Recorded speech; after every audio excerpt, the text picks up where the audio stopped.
Praise the Lord. Inti ya toa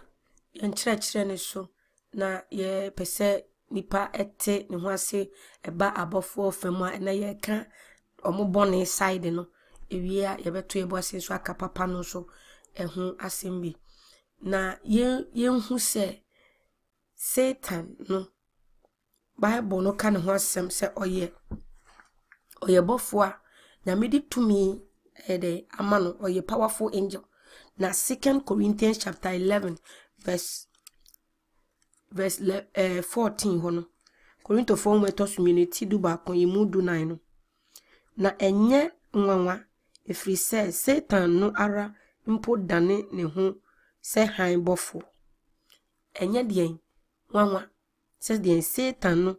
ara dane ne ho se han bofo. Enti se na somafo nso dane won ho se tenene asomafo a enye ade nwanwa biara na ebewie won se de won nwumate somafo Paul ene ema ye de yani aba ye ho so ewo Satan se de twiro no kokon bie nani ema o si Satan si fire. Hallelujah. Kokon bie si osomafo Paul Yesu Kristo ema ne hu afenso yewura Yesu enso ebeka said Satan so esitie ho asem o se free abodi emfiti ase no Satan no oye wudifo ye nwene no Nyankopon eye no se oye wudini no owo sa esu no wonimu ndi Satan no onye han no obeye esu meme enam ncheche bia ya from baby dada nindino na yenyina ya be adwene se Satan no ye han bofo no obeda na isu ne han no ya dwom no na awurade asem odosuko wo mu na nkuku bi oni afei wo beti nia ya tworo no sede esitie ndino Yohane asempa eti enwotwe imu aduanan 9 John chapter 8 verse 44 odofo kindness a kind bi kan sa chapter no yi John chapter 8 verse 44 no na mi gina so Yesu Kristo epa Satan hunto ma se ono no right from time na beginning na ye born no oye wudini osaye tro na oye atrofu nyina ja nti no dofo wo yo bia wo mpe no koreka waja ne Satan me kan nyame mu no kore kire se no koreka eni mu utwantro di pe adwuma utwantro de ware utwantro e di pe ban benefit utwantro usisi Satan ye waja we can na memu disakra wadwin John chapter 8 verse 44 modie moja a mufri no ne bon obonsam na mu eja no akonode na mo pese moye ono na oye owudifo free infitiase what did Jesus kan wa ho ono na oye de owudifo nti Nyankopon bone se oye wudifo obon se oye bofo no ye bon wudifo ya mon han nti scripture bia ya fa edi adana ne se Satan na ye kan wasem no nya sanete okore ni Jesus na oye nyame no obefa honam no ena o kire o John chapter 8 verse 44 say ono ara no oye wudifo free infitiase na onyina no kore so what you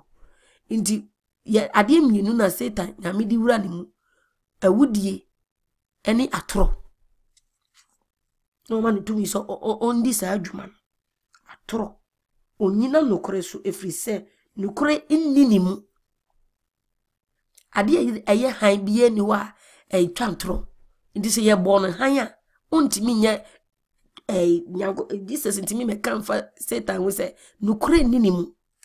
ti ya mono se oye nukurefo ya mono se oye angel of light nti enne Yesu ande pa ya kire se nyame bo abofo ni bi specifically say o mese ade ni nyina kan bota ya kan abode ye na waye no ni nyina kan nsise no ni nyina ba be wie pepepe wonanim bibia onye mistake so nti no mane nya wunyansa se eni nyame wa ye mistake pa da bi onye mistake da na onye mistake da onimade nyina ma jinkwa ye onwa nwani onimade ni na ye tonyum so ye ntiase onimade nyina owo aman nyina otumi ade nyina ye ntino sa wujutum se nyame tumi ade nyina ye ne ene agitum se otumi bofoa wa bon se o mese yade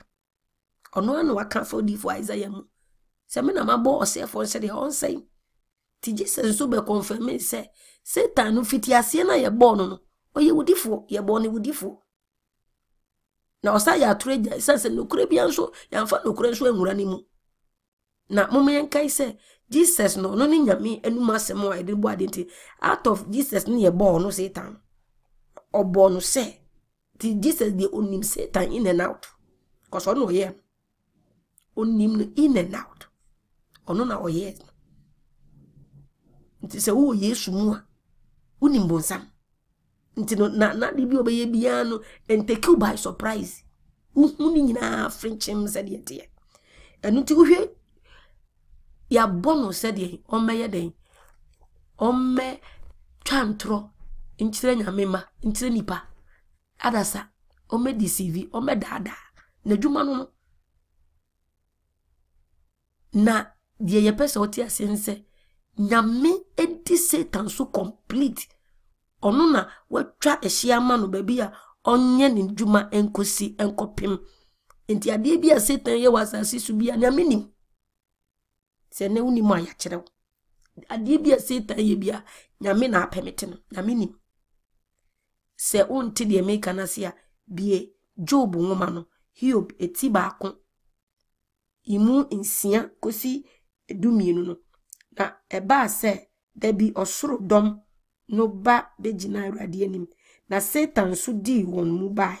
na Awurade bisa Satan se ehe na wofri bai na Satan bu Awurade se mi fri asase so chini ni eso anante na mereba na Awurade ka kire ne se Satan se wadwene makoa Hiob nso ho o kan bisi 12 na aya nya abotre ne kan ena o kan from Hiob chapter 2 verse 1 to 6 ni so a osa ko Nyankopon obiem na dabi nso osoro dom sane ba se oribegina Awurade anim na Satan so di won mu ba se oribegina Awurade anim bi na Awurade bisa Satan se ehe na wo free bai na Satan bo ase mi free asase so chini ni eso nantia na mereba hallelujah inti terebia na Awurade amma abonefo ho kwan se de o ma ho kwan wo Job ho no na boni bi abayenso na ho kire bi abayenso na otai bi abayenso but me pese odi to wadwenu se Awurade ema ho kwan esense onim se awieye no ebeba ba beboa me no mi no eni nta wa ma ho kwan no o man nsohwe aburu eso ma yenso da nti ade bi a wonemu bia no odofo fa hye wadwene ni mu se ade nyina bedi aboa na ayedai awie wuye nti jai adu twa no jai se wo bo Nyankopon so bo no na yenim se wona wodo Nyankopon no ade nyina di boa won na manu wie won yie wona wonam ne trimu bo ne trimbo no so afre won ade nyina nti no Kristo ni be ma fa hye wadwene mu se asem ni nyina wie ye no nhihye ni nyina wie ni se ye ne yebedi nkunim emfa ho ne de beto ye emfa ho ne de besi ti ma bibiara emu wabam ema Satan enda da wadwene obibie emu da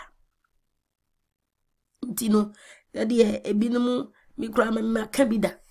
ebinum ene me tamana minim di papa no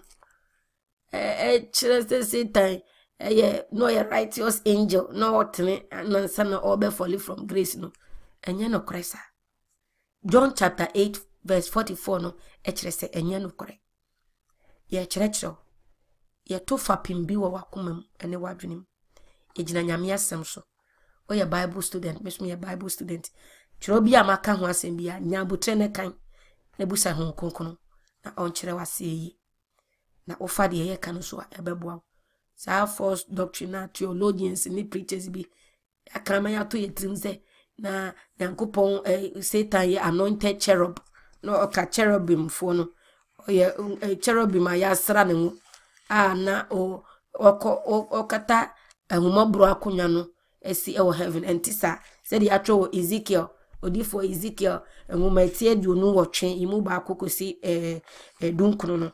Ezekiel chapter 28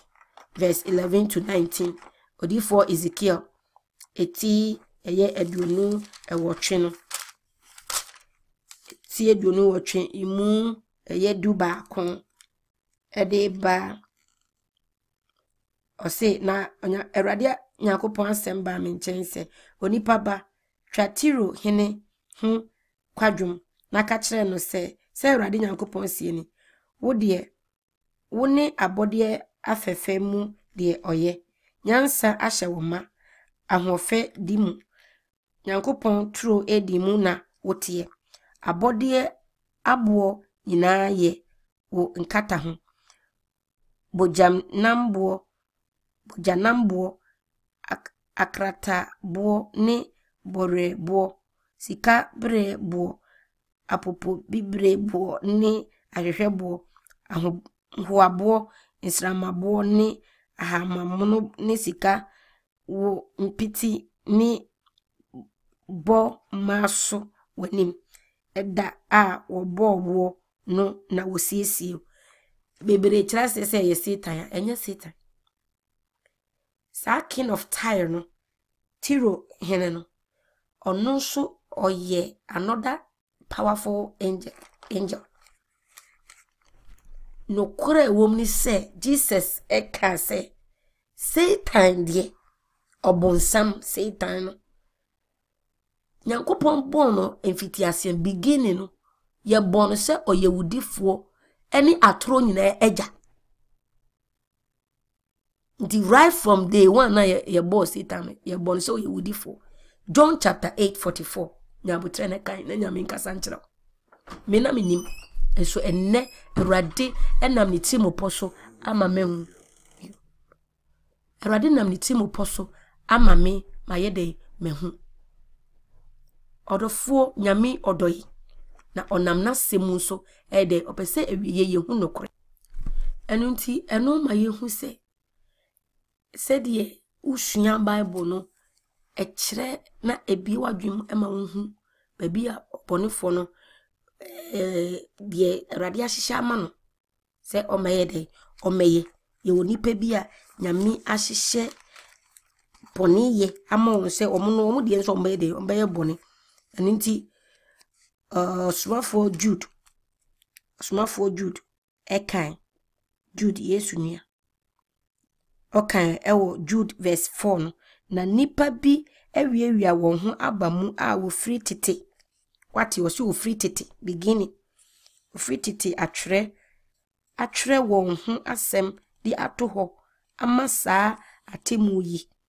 amumuyefo a wodane yen Nyankopon adom ahohwie na wope owura kro a one yen Awurade Yesu Kristo no nipa bi a why de wabon free tete a wadane no kwarensa ti nyame apo ebinim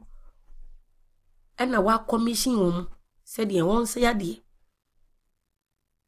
onye ade boni in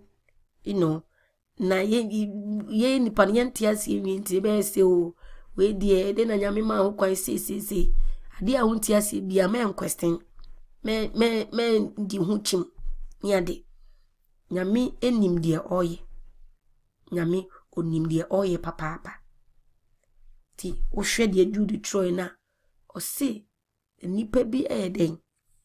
nipa bi awiewia won ho aba a wo free tete atro won ho asem ti right from creation no from spiritual point no bisu nyame asem Satan no ya bona to ho free body mfitiase se onye papa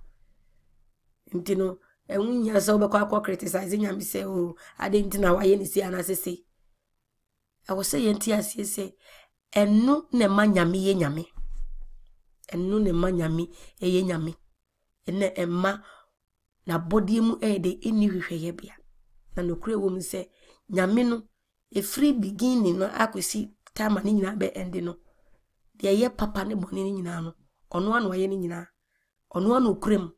obe kurem kosi se de bibia bere de ebeso na ono anu fa ohini Nebukadnezar ade eye boni ananani edene kotwe Yudafo aso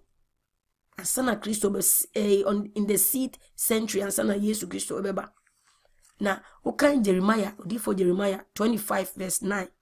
any Jeremiah 27 verse 6 any Jeremiah 43 verse 10 Nyankopon na bie na no kase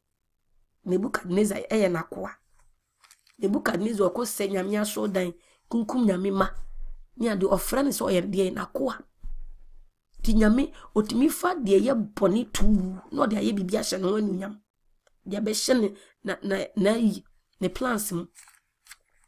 Nebukadnezar bra o Daniel boa kotena wiem na odifo Daniel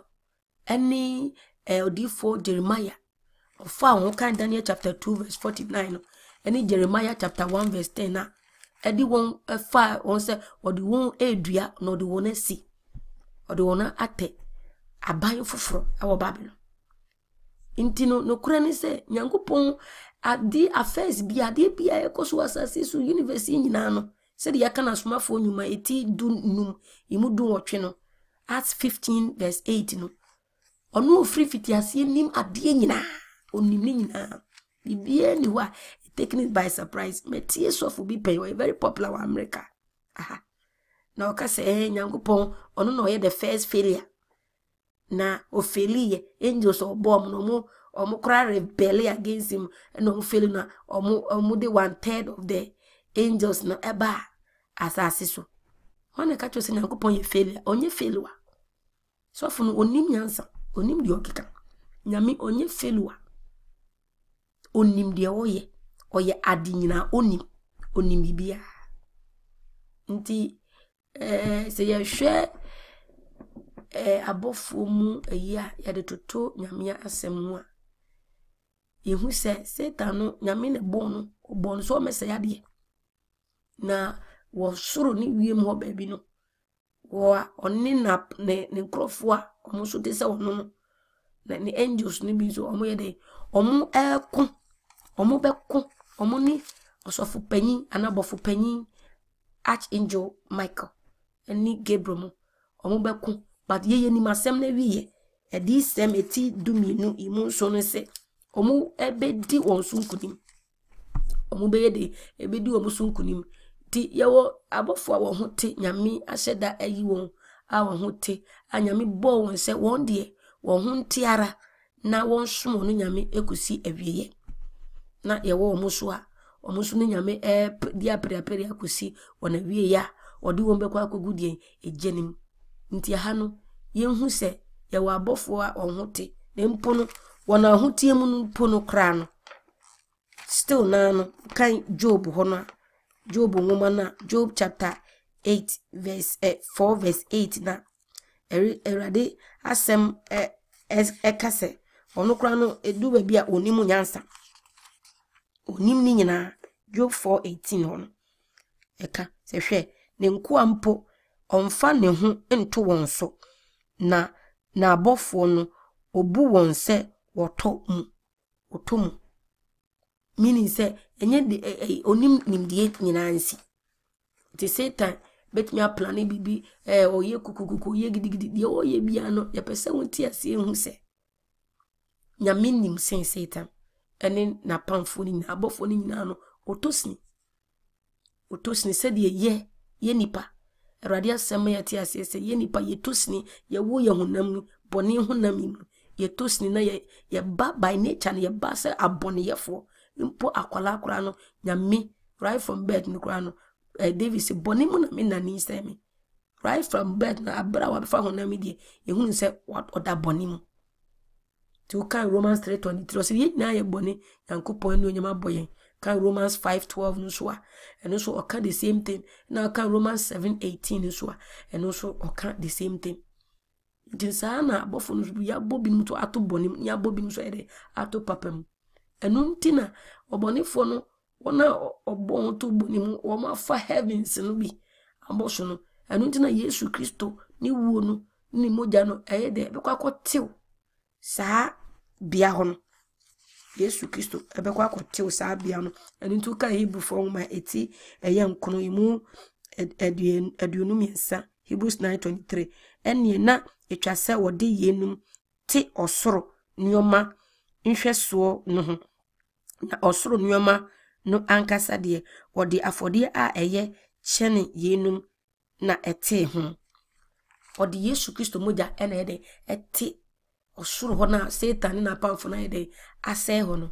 nanso yenim se yewo angelic forces bi se Michael mo omo nyamia mo ahodin tumi kese ode ni ebinu okodi ni din de egura wo mu ema obofo bi ne yefen Elohim eno yebeka ho asemechiri nanso no yehu se angels no according to 1 Peter chapter 5 verse 8 no Satan no ne na pomfo ne de omo yetu enfro wiase anante ya omo bobom se jata yehwehwe nia oyede obemmene no ntine yewo saa tumidie panyindie wo ewiem ho no ewiem atumfo ho no omo exercise great power nyame ene dia mo se won fanye saa amumuye de ene sakasaka woni pa mantem nanso omo activity ni nyina no se Yesu Kristo da ne ho adia Ephesians chapter 6 verse 11 to 19 se Yesu Kristo da ne ho adia saa de yeni nyina ebeye den ebetwam saa de yeni nyina obeyi ni nyina efri ho. Hallelujah.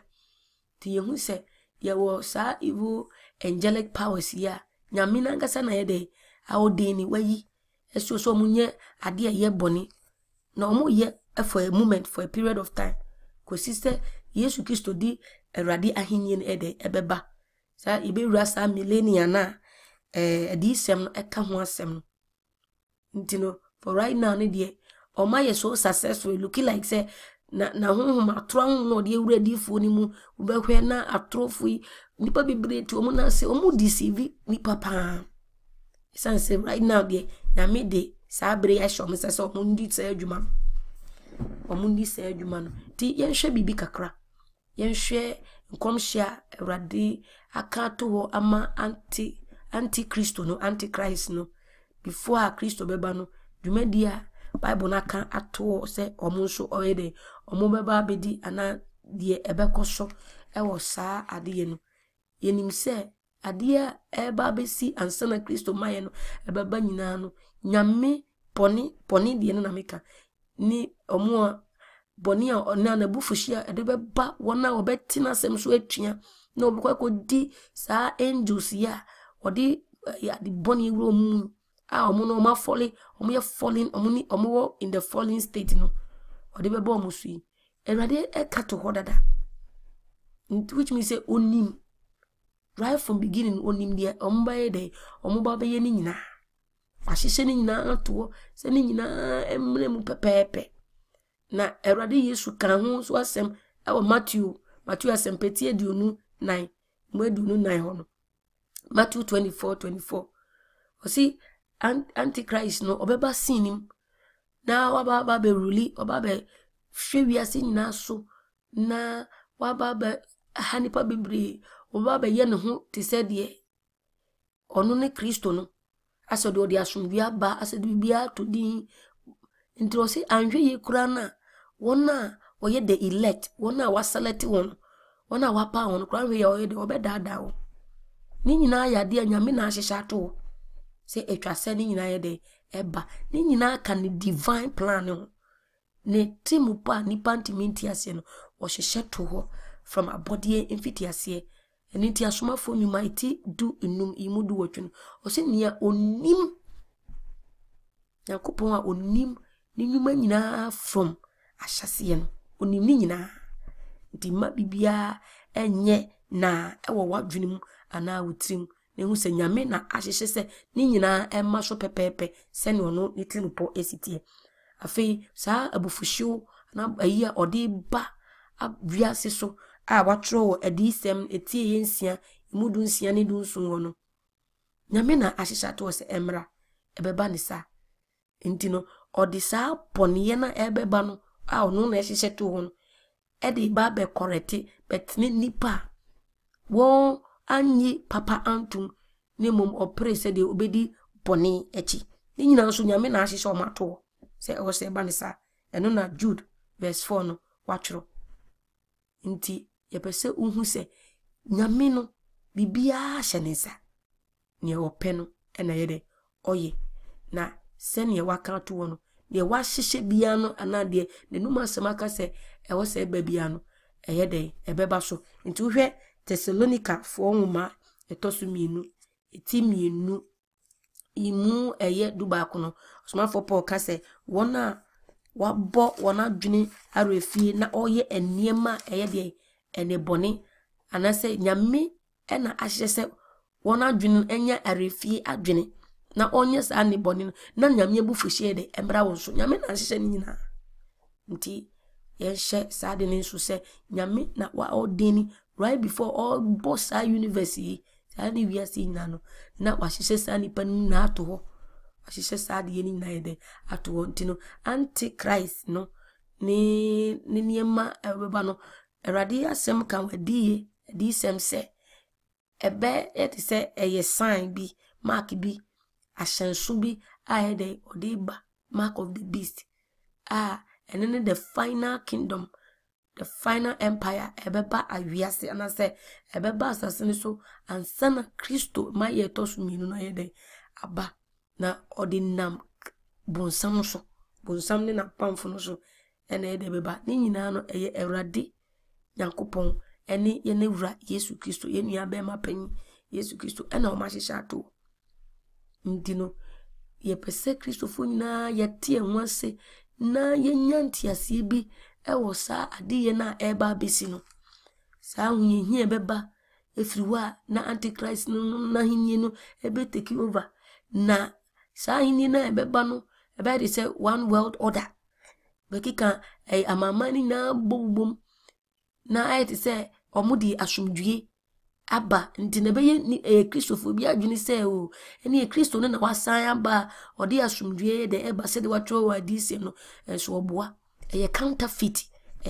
system political sinner ebeba no amamani bekika wo abom na Satan ena edawo na no na yenkan hu se Satan no oye atro nyina ede eja intino o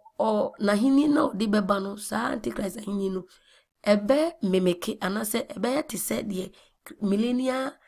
na Kristo ede ban nti ebe yini pe bia dwi se ese die boni bia ni ho papa ba odi nipa mo ya ni papa na me huhum tini ne ye Kristo ne na aba no sa bren no great deception obe deceive obe dada nipa bebre yebe kwa anumu no ye different lesson but ye pese unya santi asense ni na wanimu eba eye Satan no ena ye de odi sad ne ba na ansana no beba no wa Satan no wama ye cartoons ni movies o sha tali hu wa na nim se kaka motobi na nim aye red tantan ndia ye nipa bebre adwene se Satan no ni ho etan pa ni hu oye nipa bi oye basa oye se but nyame asem so ama yate ase soma for Paul kan se Satan eye ne ho se han bofo Satan timi ye ne ho se oye tenani oye papa soma for Paul Yesu Kristo da di etien okan 2 Corinthians chapter 11 14 to 15 the Satan any false prophets ni na no omo nche kaka motobi ni ema bia se de cartoons ni movies ni ye no ti ye mfanto ya dwunim se eye na da ena Satan ye di ya dwuni animu kan se be ya se odinam atrofo adifo no asofo no so kire boni be yi wa dwen efiri adom ho akachi ya wonhu se ye ono Satan ti mi bowura kunu ukunu uyirimu umamu na obetwe free adom ho kachi odi atete semba atete na wa dumi nyame wa busa nyame questions na nyame wo hina me bre na me ma tete na me kunu tete na me ire tete mi eye Satan kodana no ho hanbofo o disguise ne ho ewo ekwan aworo bebre so ewo se ye ni da ho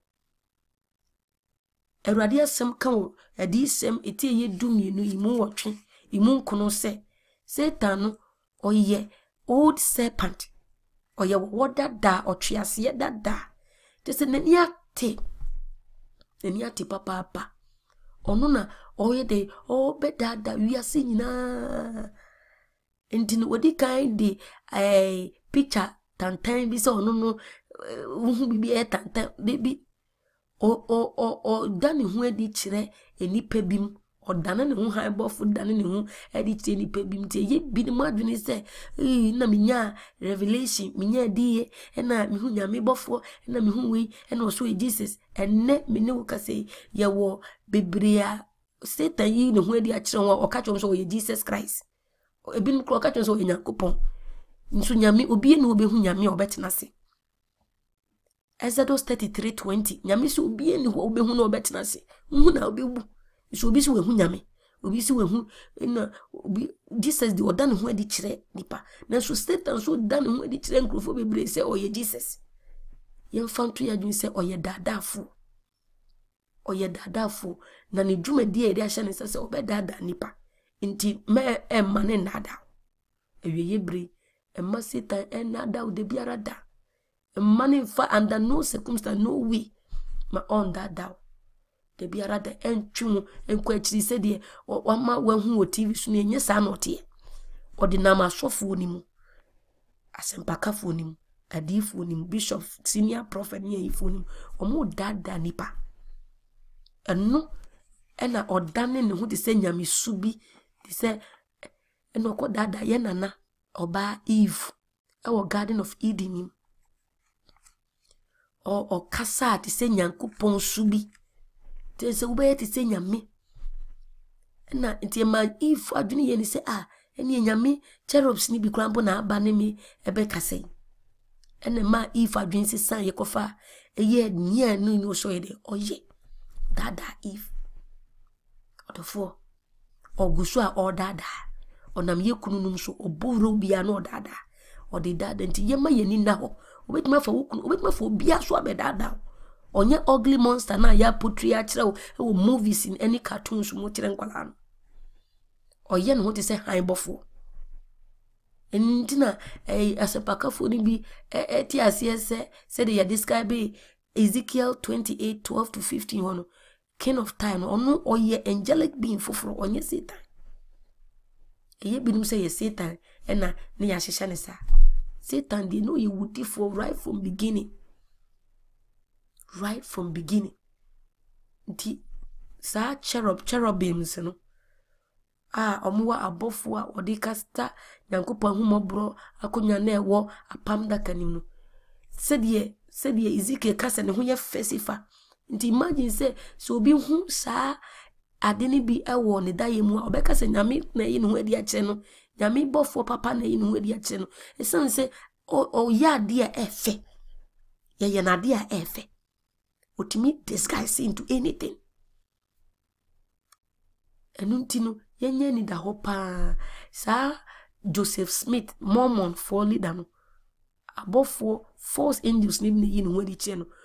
Nkramofo no Muhammad no false angels ni bi ene yi ne ho adi che no. A ode beti kramosoma.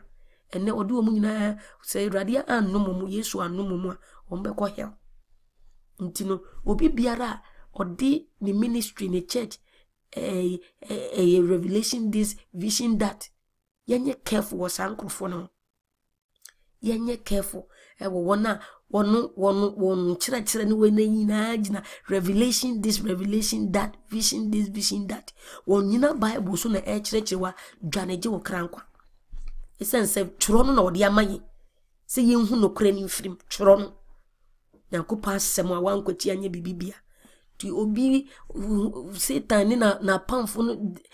ye omo hanbofo yi hu adi kire osofu bi oba bi no si na nyame yi hu adi na se na osemi kwa na mo fa me so nko heaven na Obwa. Obia one mama sorry bia na okọ hela obwa. God is too wise to invest in one person. Nyame the near tea so much say o me fo nipa ba ko pese onu kwa na de ne wura hye ni mu.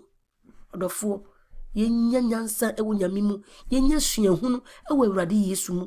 Awurade Yesu a Canada ewo John 8:44 say Satan oye dadafo oye liar. Ti obaso obe dadaye to obe my false visions ni eyi biara yehu obi biara na safu jina vision ya wehu experiences so nko ano omu nyina ye false prophets obi a onfa tworo ne nkyerɛkyerɛw de bia onfa tworo ne enye nkra na de bia ene ye befa mko heaven enam hu heaven no edo so pa intine yesi yenso ahunhum nyina ahwe no heaven no doso intino e wo se wo manya me hu kokro kyerɛw heaven kro na nipa no so ye de ne koye no heaven kro no so ye de ne koye no e wo se wo hu baby kura sa heaven kro ni free nti Yesu kan ewo Matthew asempa etie diunu nan imunum no o se obedada bebre wankase kakra bi o se bebre obedada bebre nye kitwa bi ti bebre na Yesu kan no bebre na Yesu kan no e wo se yihu wona wo kyerɛkyerɛ no kra na ejina nyame asem so osuma for Paul edi kan kadada o se Satan na enya nwanwa se ne nkrofo a wa pu ne honhom agu mu omo ye nipa te se ya omo ya sofo omo bo collars omo hihye long robes omo so afatro no but omo dan ye ni omo ye omo se omo kire kwantenene so omo boa omo do ko hell Awurade honhom krokro na betina mu a ebetimi aboa mu se de nipa iken honhom krokro na de man okuku na de ntrase aba ananse nipa no eye na da odemi ko oseyim enu ti de Yesu se eda no bi meka se medudin hyenkom medudin tutu ahomone ye niema bibire wodi mu obeka chom se free me so ko minimgo wa anye da de etene Matthew 7 wono abofo no yenhu se Awurade pese atiase se abofo wonye nyame omo hye nyame ase kritikiti kura Job 4:18 say abofo no omu nimdi omu tosni bibiri. 1 Peter chapter 1:12 o see and angels no omu pese omu hu nyame nji sheni ni timpo so omu ehu da they long to look into it so omu ehu ti a Christopher ewiye breye ma yani na ho ni ehu adwuma nyame etimi didi hye abofo nsa eno omu eye ene nipa bebre asofo bebre na ubo so da so dem eno bobo abofo bi di ni eyi e wo so mu se sankofo ni nyina kuta the spirit of antichrist omo worship angels omo ye false prophet tina nyame asem so under no circumstance nyame ewiye bre kan 1 Timothy chapter 2:4-6 the only a year nyame dia ma yense yemfa no so emmo no Christ ono nyankopon chen ye Jesus Christ intino obi a wokotokoto bofo bia onwura nyame ahini eye force would the wo beko oseyim nyame nka se yen worship Saint Michael, Saint Jude, Saint Peter bia eka Jesus Christ ho ono ni moja no na abeje na abeto ya bodin ni moja no na abeje na abeto ya bodin intino abofo no omunyumo omu ye nyina no nyame na permit omu ye papa no ena omu ye boni ti ye wo aboni fo na ye Satan na ye omu head ena ye wo papa na nyame ye bompa ya nyame timi ma abofo ni di ede empa bono mu aye brain so abofo bi yin wadi chiro na oka asem bia fatutu nyame asem hambofo na doso omu doso papa multitudes of them mutos wonti min kan wo ti yenhwe die eyin ho ade kire die dan ho ade kire under no circumstance na wo se wo bompa ye fa obofo biara so enne ewiye brei Ephesians 2:6 Awurade amayen abusua foforo ne nyankopon abusua a odinam Yesu Kristo so ne ba ne so di amayen ntino se wo okukuwa mu se asafoma na ehie o ye fa Kristo so ene ko agya ne nchen bompaye fa Kristo ne so ene kwa agya ne nkyɛn bɔ mpaye nti emma mpaye mfa abɔfo bia so wo abusua bi a wo bɔ mpaye fa abɔfo so a to wɔn fu sɛ wɔn sakra na de wɔn bɛkɔ ɔsɛyɛ mu wa ma yɛsɛ yɛn som abɔfo bia abɔfo ne nyina hyɛ nyame ne Kristo na ase wɔn na wɔso wɔn som yɛ ne wɔsɛ yɛ som ti wa wo som bɔfo bia no sakraye ebreni adombre emawuni sɛ wo begya sade yɛ ne nyina yaka omu bad side omu good side eno so yebepe ebre na yaka ho asem na de epese ohunu se nyame timi fa won so eye bibi ma yende nenso nyame ahyehye ne nyina se ebi ye boni ebi ye papa ewiye ose obebie ye ni na nie ye nim no niema akese wada na di e de akyere eninti ye boy Awurade mpa se obeboa ye na yenso de odi bedum ye no na yensu yetimi edibi adum nyame hyira o na omo aye nyina na yehu ahohoma eye adwuma ewiye brei na yentie ncheche papa ede yen ebekọ heaven nyame hyira o.